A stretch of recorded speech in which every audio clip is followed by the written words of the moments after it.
विद्यार्थी, मी आपणासमोर या महावाचन चळवळी संदर्भातच असणारी एक माझी स्वरचित कविता आपणा सर्वांसमोर सादर करीत आहे।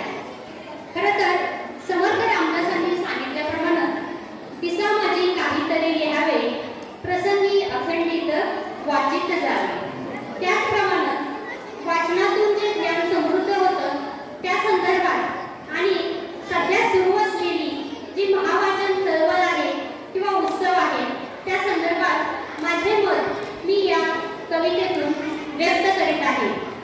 माझ्या कवितेचे शीर्षक आहे उत्सव महावाचनाचा, उत्सव महावाचनाचा।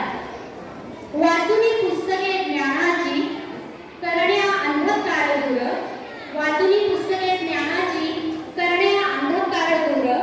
E books, E journals, PDF ची लावून नवीन झालर, e books, E journals, PDF ची लावून नवीन झालर।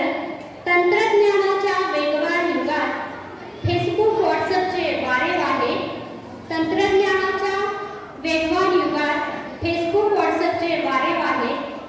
तरुण पिढी तर वाचनाकडे पाठ फिरवताना दिसत आहे, तरुण पिढी तर वाचनाकडे पाठ फिरवताना दिसत आहे। प्रगल्भता वाढण्या धरावी नित्य वाचनाची कास, त्यातूनच कळेल आपला जाज्वल्य आणि समृद्ध इतिहास, त्यातूनच कळेल आपला जाज्वल्य आणि समृद्ध इतिहास। घडून येते सामाजिक आणि वैचारिकतेचे सारे मंथन, वाचन प्रवाहातूनच फुलते आपली संस्कृती आणि जीवन, आपली संस्कृती आणि जीवन। वाचनातूनच प्रकटतात लिहिणाऱ्याचे भाव अंतरी, वाचनातूनच प्रकटतात लिहिणाऱ्याचे भाव अंतरी।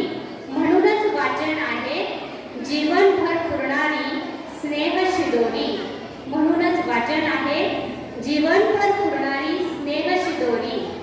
वाढत असे शब्दसंपत्ती अन सामान्य ज्ञानातही पडते भर, वाटत असते शब्दसंपत्ती आणि सामान्य ज्ञानातही पडते भर। पुस्तके वाचताना करतो आपण एका वेगळ्या जगाची सफर, पुस्तके वाचताना करतो आपण एका वेगळ्या जगाची सफर। कथा, कविता, कादंबऱ्या, चरित्र ग्रंथ आहेत जणू ज्ञानाचा खरा, कथा, कविता, कादंबऱ्या, चरित्र ग्रंथ आहेत जणू ज्ञानाचा खरा।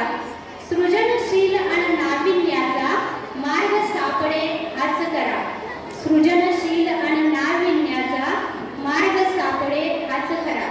एकाग्रतेत वाढ करणारी वाचन एक अविट साधना, एकाग्रतेत वाढ करणारी वाचन एक अविट साधना। त्यातूनच मिळेल जिज्ञासा, उत्सुकता, नवविचारांना प्रेरणा, त्यातूनच मिळेल जिज्ञासा, उत्सुकता आणि नव